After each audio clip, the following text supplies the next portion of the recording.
कि मैंने इंस्टाग्राम पे अपने पहले कुछ दिनों पहले एक पोस्ट किया था जिसमें मैंने पूछा था कि क्या आप लोग चाहते हैं कि मैं आपको अपना जॉब एक्सपीरियंस बताऊं। तो मैं आप लोगों को बता दूं, अगर आपको नहीं पता हो, कि मैं 2-2.5 साल से आईटी फील्ड में जॉब कर रहा हूं। I am a developer. और अब मैं आप लोगों को कुछ चीज़ें ऐसी बताने वाला हूं जो आपको कोई भी नहीं बताएगा, सीरियसली कोई भी नहीं बताएगा। मतलब एक इंजीनियरिंग ग्रेड से लेके आप जब आईटी फील्ड में स्टेप करते हो, या वहाँ का क्या एक्सपीरियंस है जो आप सोच के जाते हो, जो असलियत में आपके साथ होता है, तो वो चीज़ मैं आज आपको बताने वाला हूँ। अगर जाननी है तो पूरी वीडियो देखना, और अगर पूरी वीडियो देख रहे हो और ये भी देख रहे हो तो प्लीज़ सब्सक्राइब तो करके चल जाओ, कम से कम subscribe the channel, hit the bell icon. So let's move ahead with the video. तो guys, the very first thing is कि आईटी फील्ड में जॉब कैसे मिलती है। बीटेक करने के बाद इजीली मिल जाती है क्या, बहुत दिक्कत आती है, कितना पढ़ना पड़ता है, कितने पापड़ बेलने पड़ते हैं, तो उसके लिए मैं आपको बता दूं, I am not from a top notch college. मतलब मैं बहुत ही एक एवरेज कॉलेज से हूँ, और it's a private university. IT में सिलेक्शन नहीं हुआ था, तो और इंजीनियरिंग में पहले के कुछ 2-3 साल तो मतलब मेरे इतने ज़्यादा अच्छे तो मैं नहीं बोलूँगा, क्योंकि अगर आप कंप्यूटर साइंस इंजीनियर बनना चाहते हो, ठीक है, तो ऑब्वियसली आपको कोडिंग आनी चाहिए, है ना। और मैं एक कंप्यूटर साइंस इंजीनियर था जिसने कंप्यूटर साइंस इसलिए ली थी क्योंकि मैंने सुना था कि कंप्यूटर साइंस एक अच्छी ब्रांच है, ठीक है। कुछ भी पता नहीं था, कुछ भी पता नहीं था। जब मैंने अपना पहला दिन था मेरा कॉलेज में, आप मानोगे नहीं, मुझे एक सॉफ्टवेयर इंस्टॉल करना तक नहीं आता था, ठीक है। एक सॉफ्टवेयर इंस्टॉल करना तक नहीं आता था। फिर मैंने कंप्यूटर साइंस ली, और उसमें एक बेसिक सब्जेक्ट आता है सी, जो कि कंप्यूटर साइंस इंजीनियरिंग का बेसिक सब्जेक्ट होता है। उसमें I got a back, I failed.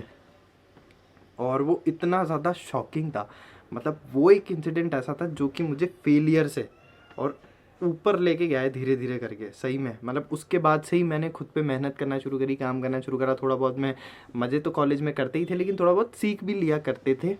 फिर आता है फाइनल ईयर। अब जब फाइनल ईयर आ चुका है, ठीक है, तो फाइनल ईयर में लोग क्या एक्सपेक्ट करते हैं कि कंपनीज आएगी, ले जाएगी, बस आपसे पूछेगी कि कैसा है, क्या है, नहीं है।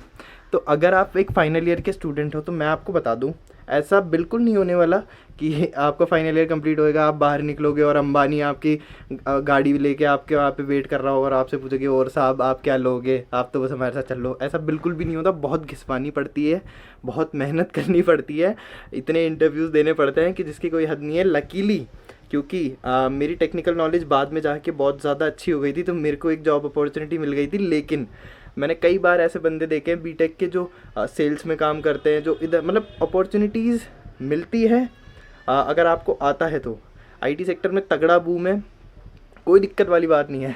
लेकिन अब जब मैं अपने फाइनल ईयर में था तो मेरे पास 2 से 3 ऑफर्स थे, और one was from a MNC, one was from a startup, a mid level company.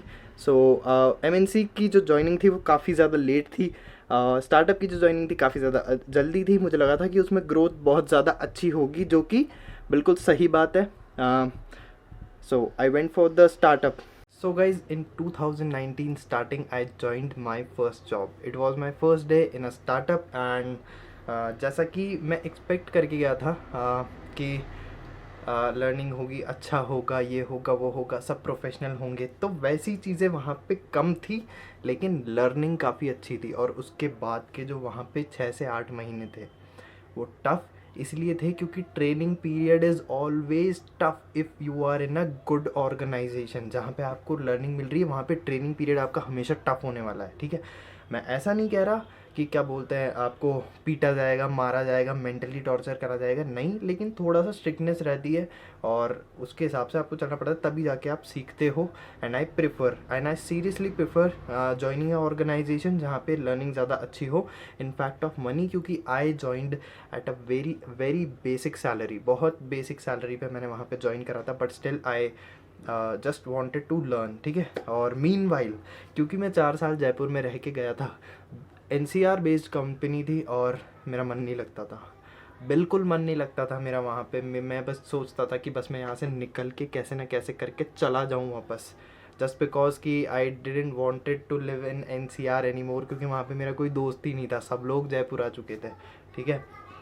तो आई ट्राइड, एंड उसके बाद आई landed a job in Jaipur, but it was again a a tough time. So I switched once again. Then I switched once again, and after that I fortunately got a job in Jaipur.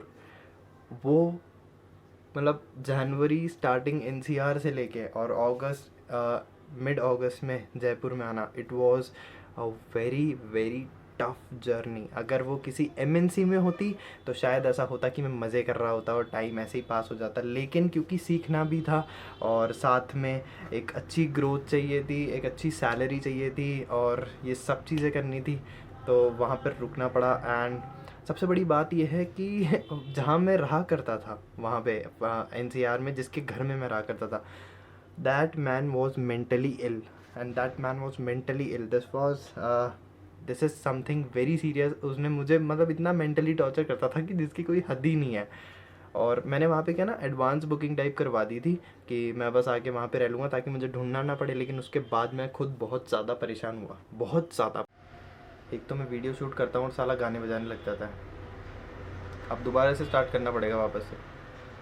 तो पहले ही मैं सोच के नहीं बनाता, याद करके बनाता हूँ तो दिक्कत भी नहीं आया यार. अब एकदम से फिर गाने बजा रहा है. अब वापस स्टार्ट करना पड़ेगा. So and guys, then I landed a job in Jaipur. और क्योंकि अब मैं जयपुर में था और अपने दोस्तों के साथ था, तो मुझे होने वाली हर चीज़ ही वहाँ पे अच्छी लग रही थी. चाहे कैसा भी हो, मुझे काफ़ी अच्छे अच्छे लोग नए भी मिले जयपुर वापस आने के बाद. लेकिन मैं रह रहा था अपने दोस्तों के साथ, जो कि थे अंकुर और शुभम. अंकुर को आपने पहले व्लॉग्स में देखा होगा, लेकिन शुभम को नहीं देखा होगा. शुभम का नाम हम आगे जाके रखते हैं राजा, क्योंकि उसके काम भी राजा वाले हैं और उसका नाम भी राजा है. तो we will call him Raja. Hopefully कि जैसे ही वर्क फ्रॉम होम ख़त्म होता है तो कभी आपको राजा से मिलने का मौका मिले. बहुत ही तगड़ा आदमी, एकदम मस्त. फिर उसके बाद जो कंपनी मैंने जयपुर में आने के बाद ज्वाइन करी, वहाँ पे मेरी जॉब काफ़ी अच्छी, फॉर्चुनेटली टचवुड अच्छी चल रही है और I had a very nice time. और मतलब मैं इन्जॉय कर रहा हूँ. आईटी फील्ड की सबसे ज़्यादा अच्छी बात ये होती है कि आपको सैटरडे संडे ऑफ मिलता है. तो सैटरडे संडे क्योंकि ऑफ मिलता है, इसीलिए मैं ये वीडियो बना रहा हूँ. वरना Monday to Friday I am damn busy in my work. IT field में अगर आप सोचोगे कि आपको आने के बाद मेहनत नहीं करनी पड़ती, तो यू आर रॉन्ग. जो सैटरडे संडे ऑफ होता है वो इसलिए होता है क्योंकि आप मंडे टू फ्राइडे काफ़ी ज़्यादा बिजी रहते हो. और अभी मैं बात कर रहा हूँ एक स्टार्टअप या फिर मिड लेवल ऑर्गेनाइजेशन की. जैसे ही आप एमएनसी की तरफ चल जाते हो तो आपके पास इतना वर्कलोड नहीं होता, लेकिन लर्निंग भी इतनी ज़्यादा नहीं होती, ग्रोथ भी इतनी ज़्यादा नहीं होती, क्योंकि 3-4 लाख एम्प्लॉयज़ है, उसमें से आप एक हो. किसी आप मिड लेवल ऑर्गेनाइजेशन में हो तो आप 200-250 बंदों में से एक हो. तो आपकी एक अलग आइडेंटिटी होती है, आपके ऊपर एक अलग रिस्पॉन्सिबिलिटीज़ होती है, आप अच्छे से नरिश कर पाते हो अपने आप को. So that is highly recommended कि जब आप अपना करियर स्टार्ट कर रहे हो तो पैसे को ना देखा जाए और एक अपॉर्चुनिटी को देखा जाए. मतलब मैं ऐसा भी नहीं कह रहा कि ऐसी कंपनी ज्वाइन कर लो जहाँ जो कल ही बंद हो जाए, मतलब रिस्कफुल हो, ऐसा नहीं. लेकिन एक रेप्यूटेड ऑर्गेनाइजेशन ज्वाइन करो मिड लेवल, और वहाँ पे आप सीखो और आपको अलग ही मज़ा आएगा. ठीक है. एंड गाइज, अगर आपको काम करने में मज़ा आने लग जाए या फिर वर्क कल्चर आपको सूट करता है, तो उससे ज़्यादा बढ़िया चीज़ कोई भी नहीं हो सकती. अनफॉर्चुनेटली मुझे ये चीज़ आके बाद में मिली है, थोड़ा स्ट्रगल करने के बाद. But struggle days are important, क्योंकि उसके बाद ही आपको उन चीज़ों की रियल वर्थ पता पड़ती है. ठीक है.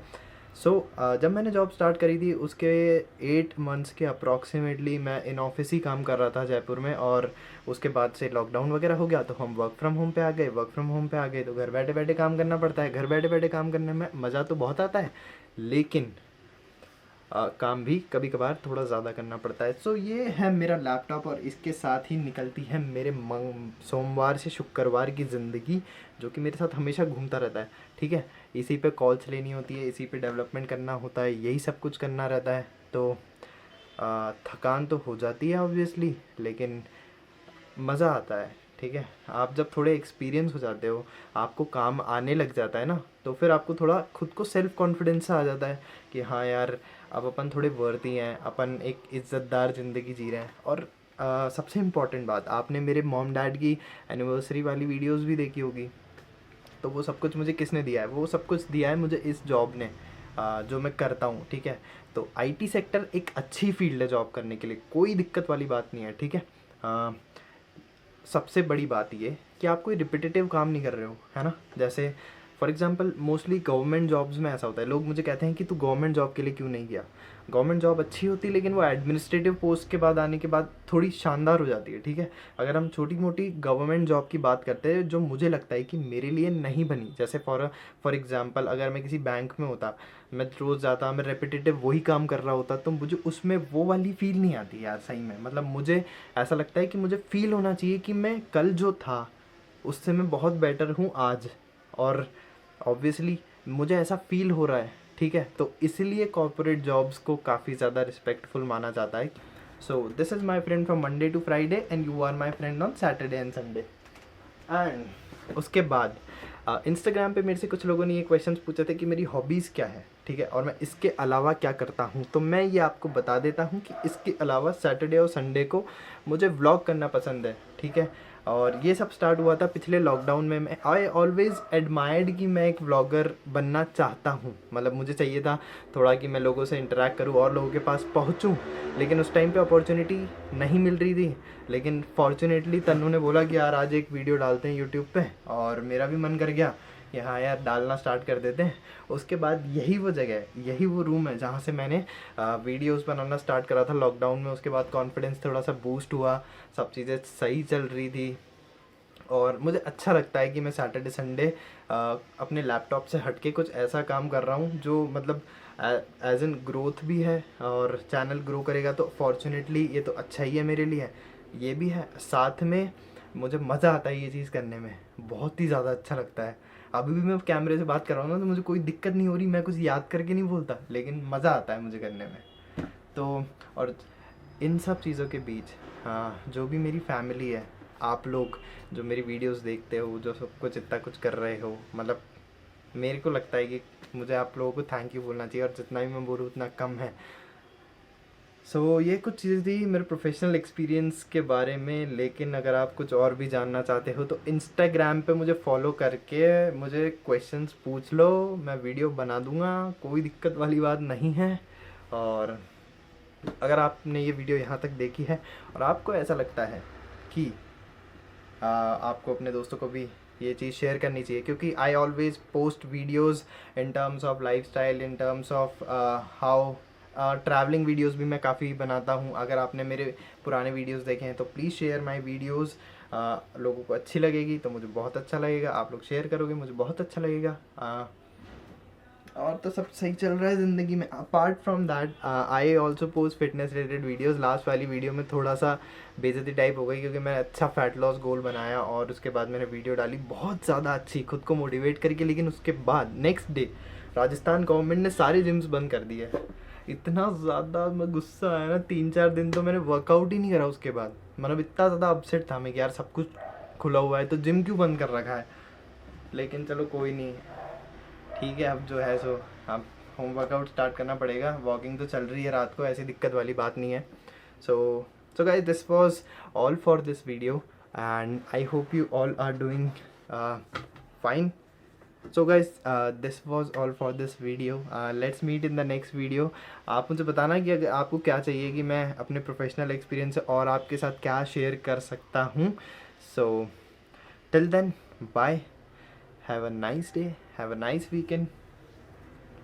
One very good news, since we are growing, so we now have subscribers from Ireland as well, and one of them is Craig, and there are some NRIs as well. So Craig is one of the nicest people on globe. So let's wish that Craig is always happy and is always successful. So this is a mention, and I'm just flaunting of that my channel is growing so much. But so let's wish that Craig is always happy. And Craig, if you are watching this, I hope that you are happy now. मैदानों से उड़कर निकल जाने दे, बरसों से मैले जिस्मों के लिबासों को फिर से महक जाने दे। कश्ती डूबे जो माझी रूठे, तो दिन के जुटा के फिर घर जा